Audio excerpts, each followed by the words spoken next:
Hola, I'm Elias Torres, co-founder and CTO of Drift. You are listening to the American Dream podcast. Did you know that Drift is part of just 2% of VC-backed startups led by Latin American founders? Well, I'm on a mission to change that. On this show, you will hear from leaders who have achieved their own version of the American dream. We'll talk about what the process looked like to get there, the obstacles they faced along the way, and the work we still have to do to build the new face of a diverse corporate America. Bienvenidos a todos to the American Dream podcast. Today, I'm excited to be joined by Edrizio De La Cruz. Edrizio is a Dominican immigrant, a founder, and now the first Latino visiting partner at YC Combinator, an American technology startup accelerator, one of the most successful in the history of tech. Like me, Edrizio has achieved his version of the American dream. Today, we're going to talk about how we got here and how more Latinos can too. So let's get into it. Edrizio, welcome to the show. Elias, thank you so much for having me. Great to see you again. Absolutely. Edrizio is a good hustler. I like that. You were like reaching out to me like forever, and I'm just like that's how it is, man. Persistence.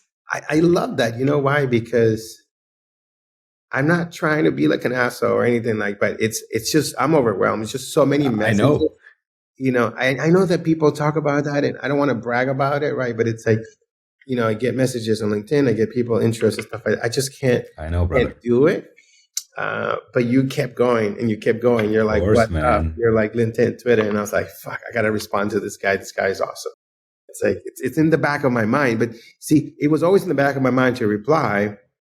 But every time you did it as a reminder, and I never got mad. I think that people need to understand that, right? Yeah. The people don't get upset if you keep messaging. It's not like you're interrupting them in the middle of the street, right? It's not like you're showing up. Yeah, exactly. It's just a message. And you do that. And we got connected. We're spending time. We're collaborating on stuff. And it's the beginning of great new things for both of us. And now we're here. I'm excited.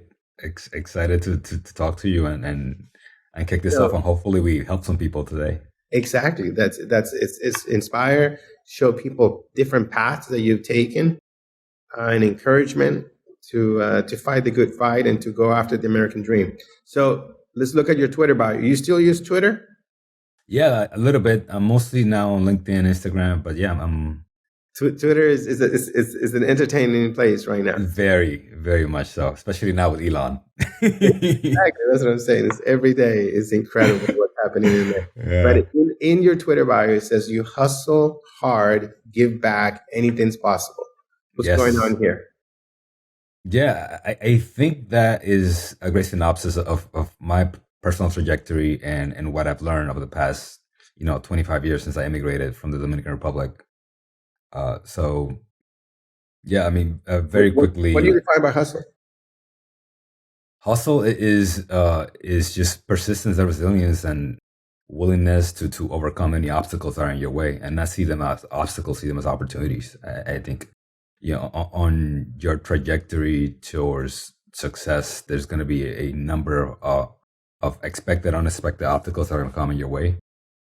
Some of them warranted, some of them outside your control. But no matter what, it's going to be there. And you could do two things. You could complain about it, or you could see it as an opportunity to kind of continue to like level up and continue to get better. Right? It's like adversity and resilience. It's like a muscle that the more you work it out, the bigger it becomes, the stronger it becomes with time.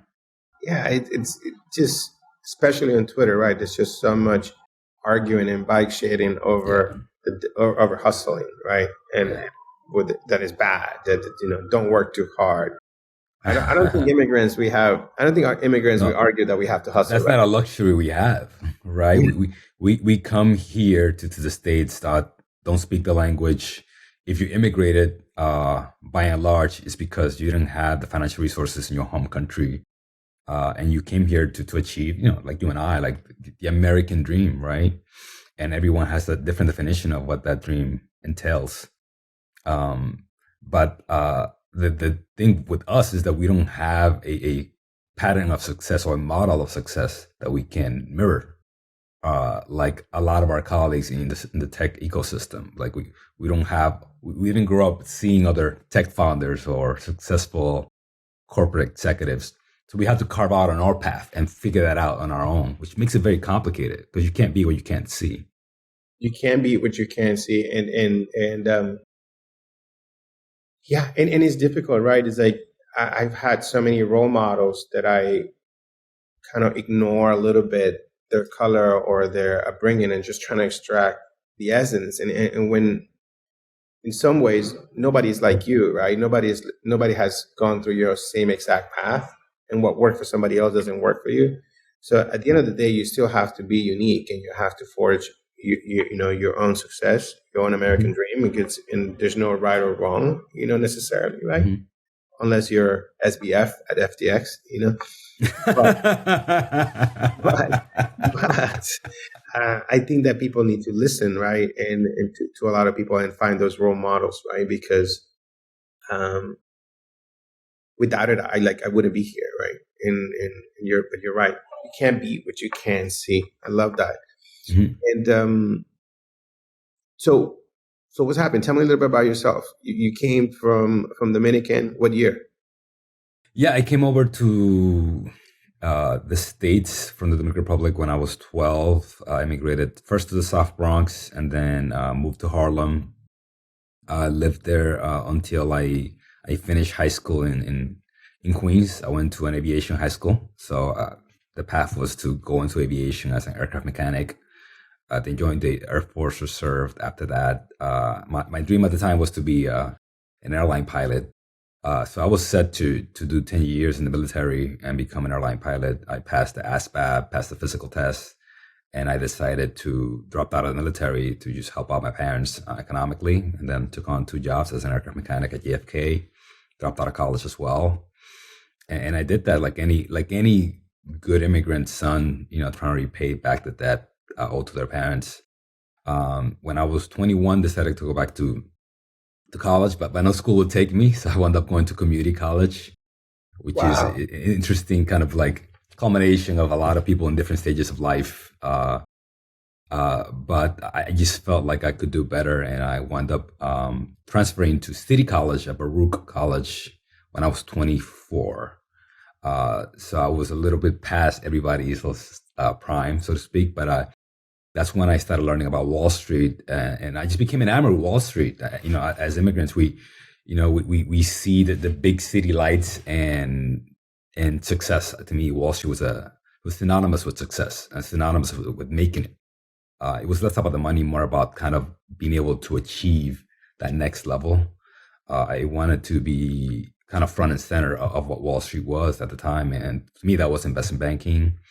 All the teachers told me that there's no way you're going to get into investment banking. They only get recruit from Ivy League schools. You are too old. You work as a mechanic. It's never been done before. I just knocked on every door, got rejected time again. I would show up to banks without an interview, sometimes just to have coffee with somebody. I wound up interviewing with about 11 banks 3 times, so about 30 plus interviews. And 2 months right before my graduation, I wound up getting an opportunity to be an intern at UBS Investment Bank. So I wound up kind of delaying my graduation by a whole year. But I knew that was going to change my life.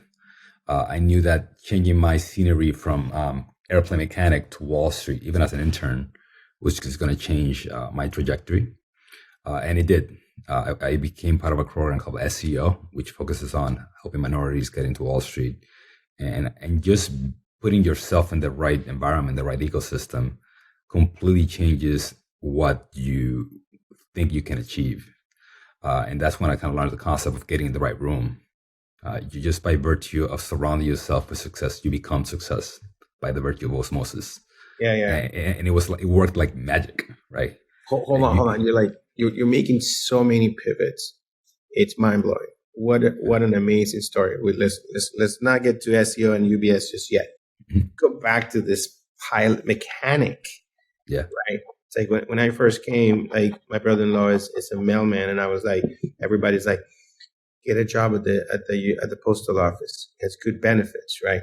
That's a good thing, right? And so like I started with that advice, right? Which is, it's a great job, right? You get benefits, you security, blah, blah, blah, right? And it's like, compared to like the instability, right, of no jobs for a Latino. That's really a good thing. Look at what you did, right? You were going to be a mechanic, you were going to be a pilot, and you dropped out to go help your parents. Mm-hmm. That's huge. That's huge. You know, Yeah. You have great parents, right? Because they had to be different. Like, other parents don't want to voice their for their pride. They don't want to voice their needs, right? Sometimes. And they also don't want to sacrifice their children, right, to help them. But you guys came for one another, right? Yes. And help each other. So that's a powerful story, right? And a lot of people struggle because they're like, I know some people that are in school later in their years and they're like embarrassed by it, right? And I like your story because it wasn't my story necessarily, but I say to people those two things. One, it doesn't really matter when you graduate. No. It doesn't really matter. Like, when I say those things, people don't understand that, right? It doesn't matter if you graduate at 30, at 40, at 50. If you found the job that you wanted, or you started the business that you wanted, or you educated, who really cares, right? Who you with? Exactly. And then that you interviewed 33 times. I also say that to people, like, I've learned that, right? That you just gotta, like, I say to people, you can get any job you want. I've said this phrase before and people don't listen to it, right? So you can get any job you want, any company, anywhere in the world. It might not be the highest position, but you can get the job, whatever you want, just by mere of keep showing up. Yeah, half the battle. So somebody's gonna say, like, that persistent in itself is a winning personality. It's a winning attribute, right? So if you just show up and you show up and you show up, you will get your foot in the door. Like, it's a numbers game, right? Yeah. And you proved it, to go from mechanic, to go from city college, community college, older, blah, blah, blah. And you break into UBS. Yes. That's amazing. That's unbelievable. Yeah. From now on, when I say those things, they were kind of like unfounded. Now I'm going to be just go listen to this podcast, go meet this guy. Yeah, definitely. It felt surreal at the time, but I didn't even think about at the time. I just knew I had to do more. I felt like I owed it to my parents who left everything behind. Not there's anything wrong with being a mechanic. Yeah. I just felt like I could level up, and wherever I was, I knew that I could do more. And something happens when you achieve a certain level of success is that your belief in yourself gets reinforced by virtue of you achieving that. Right. And it's like steps. You get to the next step, and then you feel like, oh, I have arrived here. That's great, but I know I can do more because I just did that. And confidence is important. Confidence is important. And I think sometimes I see people too overconfident, right? Mm-hmm. And they're like completely disconnected from reality, right? I feel like, which is, some of that is good, some of it I think is bad.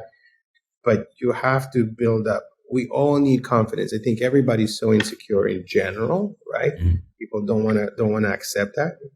But you got to use your achievements. And I would say for you, it's like dropping out of school and going back into school. That's an achievement in itself.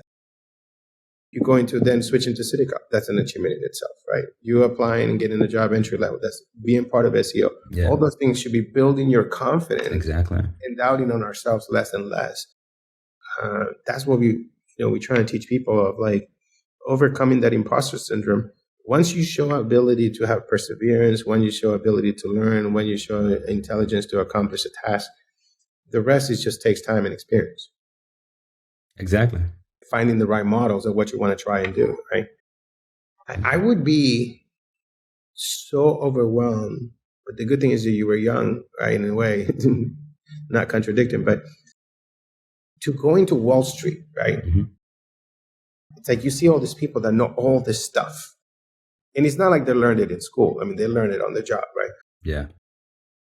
It's like, I don't know, maybe I'm getting older, but like that entering for the first time into such a world when you don't know anything about this stuff, right? Yes. and it's such a crazy space, right? Yeah. Where if you don't know something, you lose your shirt, right? Yeah. It's like how was that? Did you realize that, or?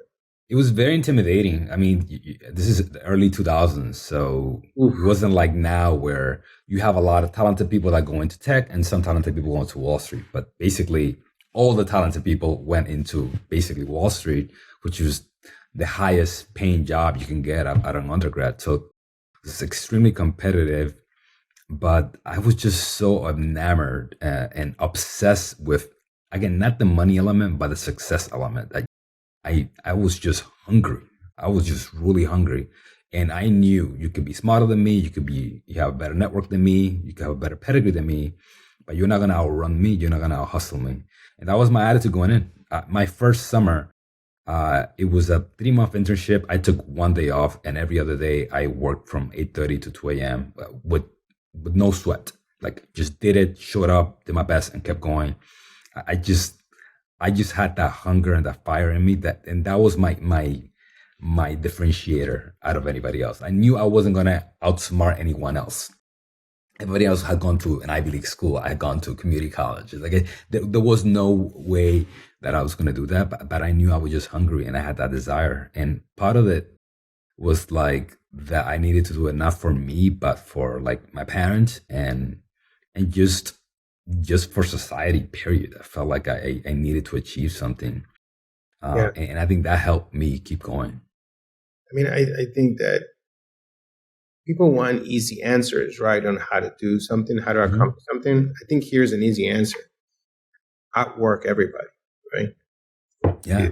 It's like, yeah, I think that recipe will always work, right? Especially in the times that we're in right now, of like, indeed, if you have some people from MIT and Harvard and you show up there and you work hard and you don't, and you're there nonstop and you're learning and you're trying, well, you're going to learn faster. You're going to learn more, yes, right? Take care of yourself. But if you do that, you're going to do well. I mean, I just don't see how someone. I love the immigrant, right? The immigrant that says, "I'm going to work every day I can," right? Yeah. And this, that just wins the hearts of everybody, right? Exactly, the customer, right, your boss, everybody, right? And you're learning. And so it's like, there's an easy answer. I'd work everybody. Yes. The easiest key to success. That's the only thing you can control. You can't control anybody else's perception of you. You can't control who says yes, who says no, but you can control the effort that you put forth. That's the only thing you control, right? Yeah. And so, no, that's awesome, right? And so you, your SEO. So, tell me a little bit about that. Just advertise that again. SEO, UBS. What happened? So, SEO was an instrumental part of my journey, and I guess the people don't know it. SEO is a nonprofit organization that helps predominantly underrepresented students get into Wall Street careers like investment banking, sales and trading, and even legal. I had the offer from UBS already when I walked into the SEO interview, but I knew that I needed SEO. Something in me told me that. And then when I got into SEO, it kind of reinforced that I needed them. And here's why. What SEO did meticulously well, better than any other organization, was they gave you a set of unwritten rules to abide by as a person of color on Wall Street. They would tell you things that nobody else would tell you, but everybody else was thinking. Things like, if you show up 10 minutes early, it's on time. Like, this is how you're supposed to dress. This is how you're supposed to ask a question. This is supposed to carry yourself. This is how you speak. And all these unwritten rules seem kind of innocuous at the surface, but they're really not. They're really trying to shape you and mold you into a professional that's going to be twice as good as everybody else. Because at the end of the day, if you don't look like everybody else in any field, you're going to be deemed as a risk. And what they're trying to do is that de-risk you and let your skills shine on their own. And it took me a while to get that concept, but once it was still, I was able to use that and kind of use it to my advantage. Because remember, I had spent 6 years in an environment as a blue collar aircraft mechanic, where I was showing up every day with coveralls, and everybody looked like me, and they carried themselves in a very different manner. So now I had to kind of trade my coveralls for a Brooks Brothers suit in a very white shoe environment. So I had to learn quickly things like, etiquette and protocol when you are at a corporate dinner, how to dress correctly, how to speak. It took me a while to learn how to speak well. One of my first reviews from my staffer at investment banking was my accent. That they couldn't understand what I was saying. I was a Dominican kid from Harlem. Like I didn't know how to speak eloquently. It took me a while to do that, right? So going through that transition and being exposed to a CEO was a complete game changer. What do you think about that unwritten rules? Is that what they call it? That's what I call it. That's what I've learned, and that's what I've learned to apply it in Silicon Valley as well, which has even less of an institutionalized endeavor towards diversity. And both you and I know that. I just feel like as a person of color, predominantly Black or Hispanic, you're going to be looked at differently, and that's okay. There's nothing wrong with that. I think the only time that there's something wrong with that was when we choose to not acknowledge that those differences exist. And it took me a while. You're saying some deep stuff right there, right? It's like my mind is kind of twisted in a politically correct world, right? It's like there's nothing wrong. It is wrong, right? But is the reality? Is that what you're saying, or? Yeah, it is. It is a reality. There is a reality to understand that those differences exist. Like here's a quick anecdote. When I was an investment banker, summer analyst, they took us to a country club in Connecticut, and everybody was with me on the bus. I had a white collar shirt, just like I have now. And my name tag that says Edrizio UBS Investment Banking Summer Analyst. And I was so eager to go to the country club. As soon as the bus pulled up, I jumped out and I took off my blazer and handed it to the coat check. And the lady behind the counter says, "They're waiting for you in table 6." And I was like, "I'm sorry, ma'am. Yeah, table 6 is waiting for you. Your shift started 6 minutes ago." Like, "No, ma'am, I'm actually with the UBS Investment Bank. I'm one of the guests here." And then she just took the coat.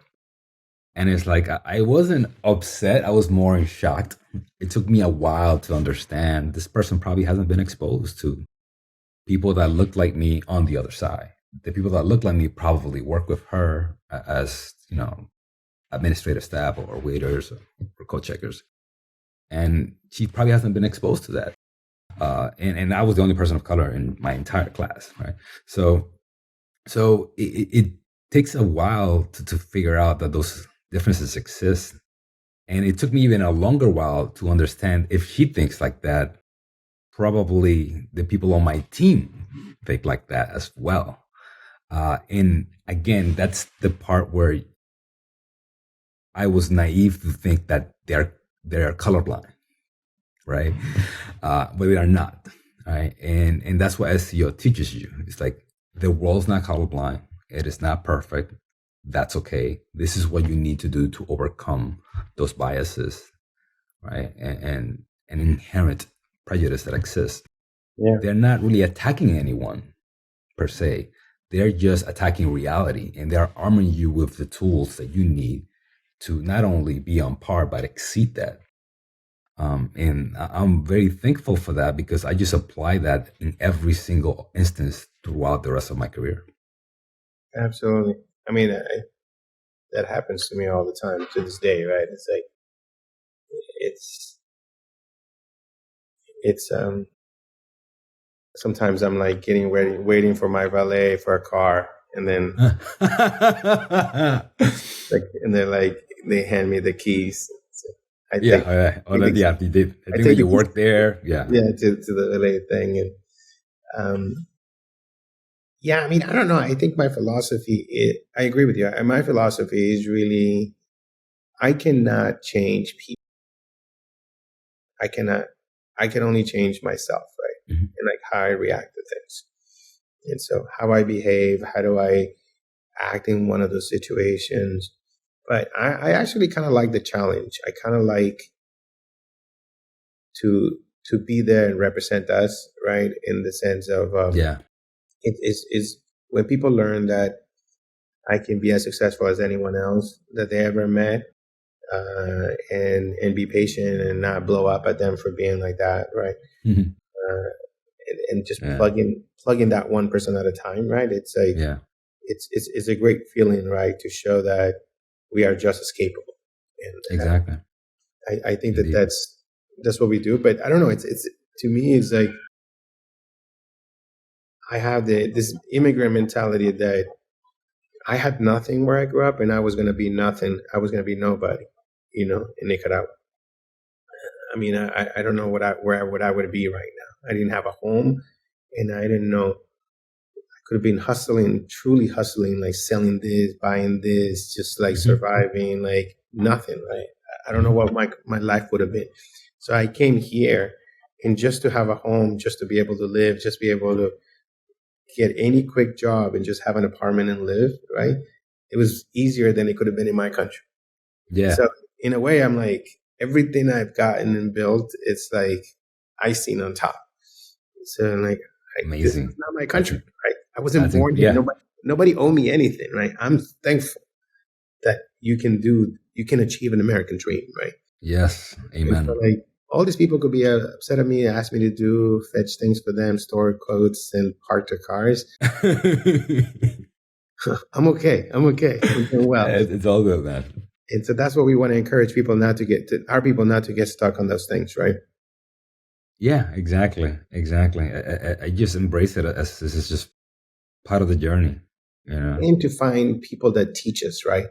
That teach us.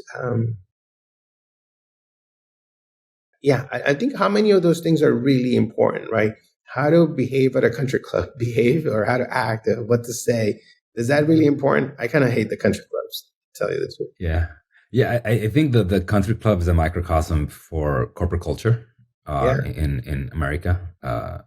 And corporate culture could be Wall Street, it could be Silicon Valley, whatever your career path is. But I saw it as a microcosm that's exemplary of other people's mindsets in those environments. Like if this ecosystem is thinking it, this other ecosystem is also thinking it.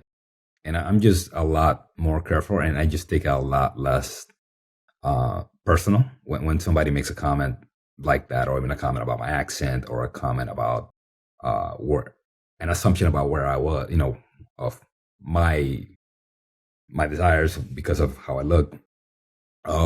So it's just par for the course, right? Like, and you need to be. I think one person told me, as you need to be empathetic for the lack of empathy, and you need to understand that and help every single individual kind of. Wow, I never thought of that. I never thought of corporate America being the country club is just the most radical simplification of corporate America. Yeah. You're absolutely right. I get it now. It's like, because I grew up in corporate America without knowing what the country club looked like. Just know what a country club looks like now, right? Exactly. But now, it's funny because a lot of people that I work with, right, now I hear, oh, I'm a member of this country club. My parents are members. Like they grew up in that world. Exactly. And I'm part of like this social club in Cape Cod, and I'm like the only one that looks like this. And the only reason why I got it is because like I actually know the owner of the club, right? And so like, and he called me and says, come in, you can have access to the restaurant and the pool, blah, blah, blah. But what I see happening in there, now it makes sense of the entitlement and their thinking and their perspective of people that grew up there that work in corporate America. Mm-hmm. Because my upbringing is completely different. Yes, right? Exactly. So now it makes sense, right? Well, it's like, oh, wow, you were part of that. That's how you grew up, right? Yes. That's all you It's innate. It's just part of how they behave. And when they say the old boys network, that's actually where it comes from. Exactly. It's like, it's like everybody knows each other. They spend the entire summer together. The kids are together. They're talking about deals. They're doing stuff. They like do the same activities, see the same kind of people. And so you need diversity. You need exposure, right? And to learn and to see other things, because it just becomes a microcosm, and that is a bubble, and you're completely isolated. It's an echo chamber, exactly. And just echo chamber, right? And so and we come with a different perspective, and so there's magic to be taken advantage there by our upbringing. If we have the right perspective, perseverance, patience, ability to learn, listen, adaptability, we need those things in order to be successful in that world, right? Absolutely. It's good. So tell me. So then you do UBS, and you start a company. Is that what that's? I got an opportunity to go to JP Morgan. I worked there as an investment banker full time for a couple of years. A lot of my colleagues were all Ivy Leaguers, and I felt at the time that in order for me to kind of continue to level up, I needed an Ivy League degree. So I took the GMAT number of times. I did terribly at it. I wound up getting a 570 on my GMAT, which is pretty bad from an 800. Is that like, wait, 570, is that for one subject or? That's combined. Okay. And that's not good, bro. So the average score is 720. And I did a program called MLT, which is similar to SEO, but getting minorities help getting into business school. And she told me after I took it 4 times, it's like, you know what, Edrizio, do your best and forget the rest. That GMAT is just one part of the application process. And I trusted her. I didn't quit. I applied to every school, and the only Ivy League school I applied to was Wharton because I didn't think I was good enough. But I applied. I showed up to all the pre-admissions meetings. I knew the admissions officer, and lo and behold, I got in. I was accepted. And I got an opportunity to go to Wharton in 2009. It was incredible because I got to meet so many talented people from every corner of the world, ex-entrepreneurs, politicians, doctors, PhDs. It was just, again, surrounding myself, getting in the right room. And I knew I was going to just absorb a lot of that knowledge by osmosis. And by the time I finished business school, I kind of felt empowered to take the next leap of faith. And that was, starting a tech company, where 2 years before I thought I needed like 10 years experience. I think that was the magic of business school. Like it helps kind of reinforce a belief and a confidence in you and a boldness, that you need to go and take that leap of faith. Overconfidence. a little bit. I think you need to be a little bit overconfident. And then, so yeah, in 2013, I decided to start what was now Arcus, then Regali. That's an interesting about just make sure that everybody hears this. You 570, you said? Yeah, I got 570 on my GMAT. You got into Wharton with the 570 on the GMAT. I got the lowest score in that class. Yeah, and it's like, man, I love the stories, right? It's like we would be like, no, we can't do it. We can't. I did this. I forget what my GMAT score was, but to go into my master's, but I did really well in the math. That math was fun. I'm not like a super math genius, but like the GMAT level math was like, that's fun and easy. And I think I missed like maybe one question. What was it? Would be 400 and 400? Is that what it was? Like, I think that's what it was. Yeah. So I must have gotten like 380 on that. But my English wasn't that good. So my score might be around there too, because like the English part of it, like, I don't know, did I get 50% on that? It would be 600. I got into Harvard with a similar score. I got to look it up. I don't know if I can find it. Yeah, it was the same for me. Like I did really well on the math part, and the English part just not good. I was crushed in that one. But the math, I was like, I got one wrong. Fuck. It's like, I was mad. But you got into Wharton. I got into Harvard. people apply. What is it? I don't know. It's God. What is it? But you're applying to work. Is it the laws? Is it equal opportunity? What is it? But you can apply, and you don't have to be this fancy degrees, scores, and stuff. People, our people, please apply to the schools. Please apply to the jobs. You can't sit and sulk in your home and saying you never got anything. You got to go get it. Yeah. You got to take shots. You miss 100% of the shots you don't take. And you went and started a company with the overconfidence that you were ready to start a company. Mm-hmm.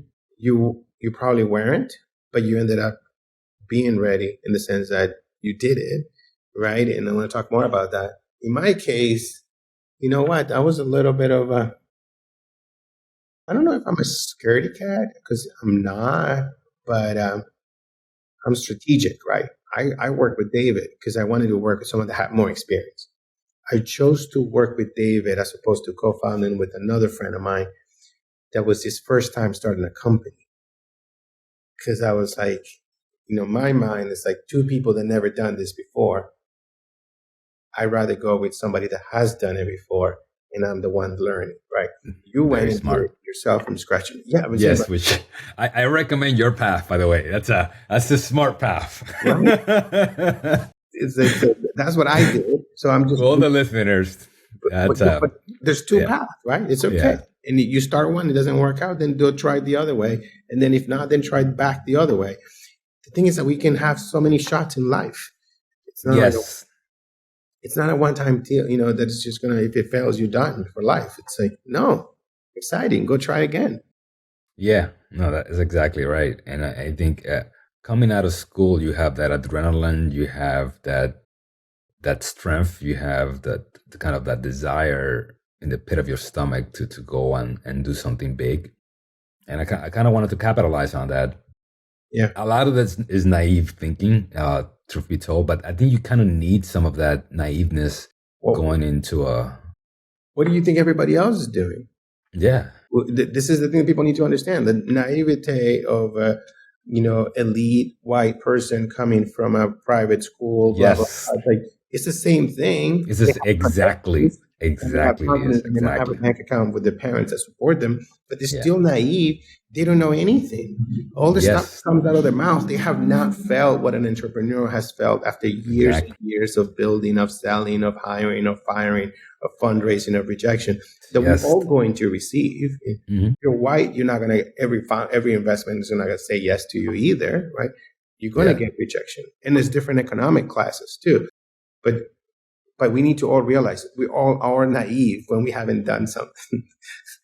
It's part for the course, right? Yes. Yeah, indeed. And we did it, and we need that confidence. So when you start a company, how many years you worked on it?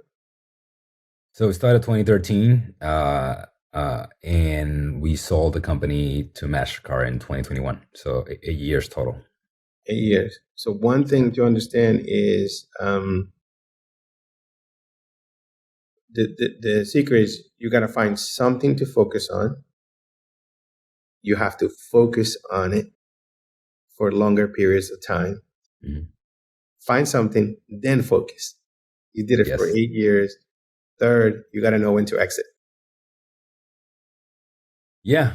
The exit element is sometimes outside of your control, and sometimes it's within your control. I think that the parts that are within your control is, at Y Combinator, we say it's build something people want. That's an oversimplification, but the way I interpreted that is that you need to build an expertise, a product that a select cohort of people, company, consumers, call it whatever you want, really, really want and need. I respect more the power of a niche, like owning an expertise in a particular niche. No matter how unsexy it is, it's very powerful.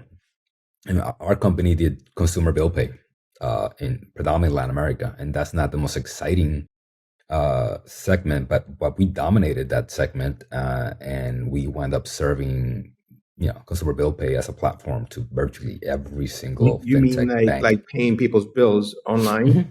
Household bills. electricity, gas, water, something as simple as that. We made that process easier for every Mexican resident. That's awesome.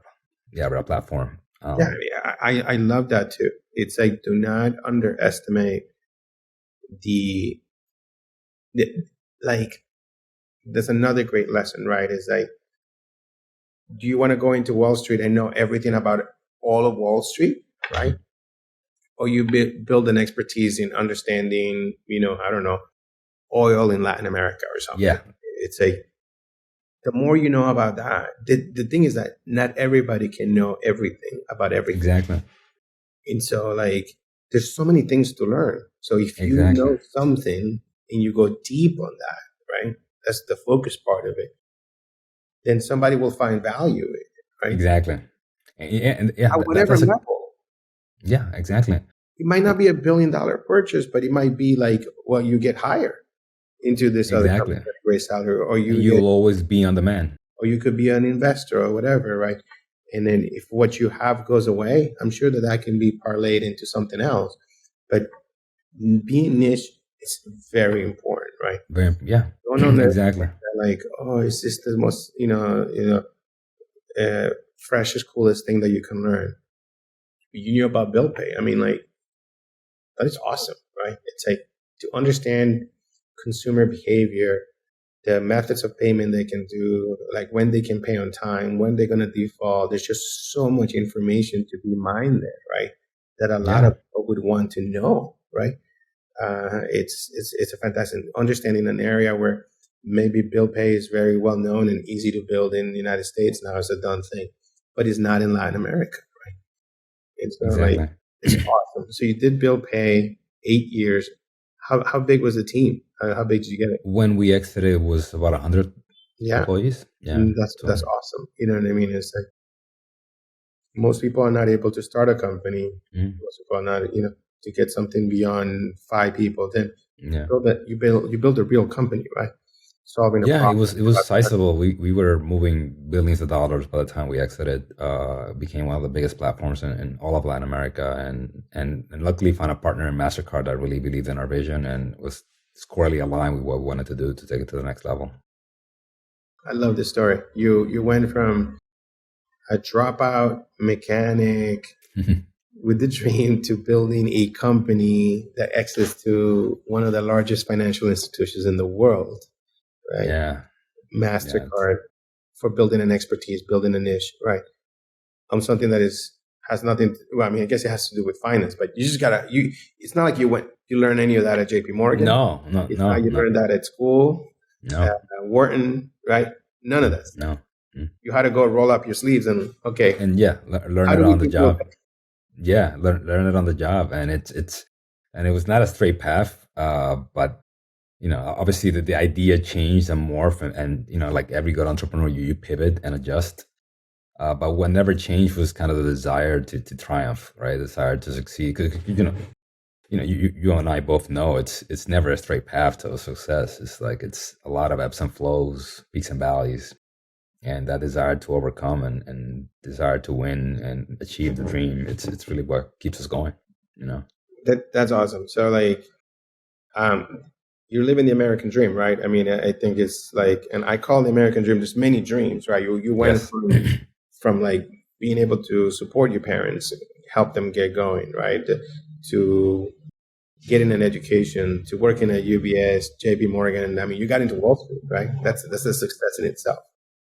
You could have spent your whole life and make really good money, right? In Wall Street, investment banking, fantastic. Then you go into Wharton, right? Now you go from a community college to that.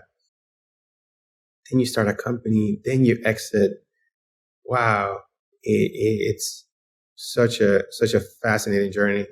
And now you're part of YC, right? Yep. And you were a YC. You were part of 2013.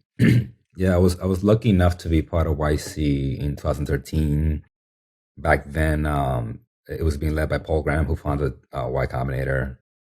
And I got to work with amazing people like Michael Siebel, like Gary Tan, who are still at YC. Gary's coming back as the president. And after my exit to MasterCard, I always have stayed in touch with them, and I joined as a visiting partner, and my role there is to just help the next generation of founders, just like I was on the other side. So it's really exciting, just to put everything I've learned over the past 8 years into practice. When you go into YC, do they ask you to hang their coat on it? Is it like the country club? No. It's, How many partners it's great. How many partners like? Yeah, we're 19 partners at YC now. How many Latinos? I'm the only one. That's awesome. Thank you. No. Thank you for representing. Always. In such an amazing organization. In such an amazing organization, right? It's great. I'm just learning. I'm soaking it up. I treat it like I was a first year analyst at JP Morgan, where I'm humbled to be there. I want to learn, and I want to just kick ass at the same time. And you're going to outwork everybody. That's the goal, man. It's just I'll work out. I'll collaborate. Just wanna help. And I know that this is not just about me. It's about everybody that comes after me, right?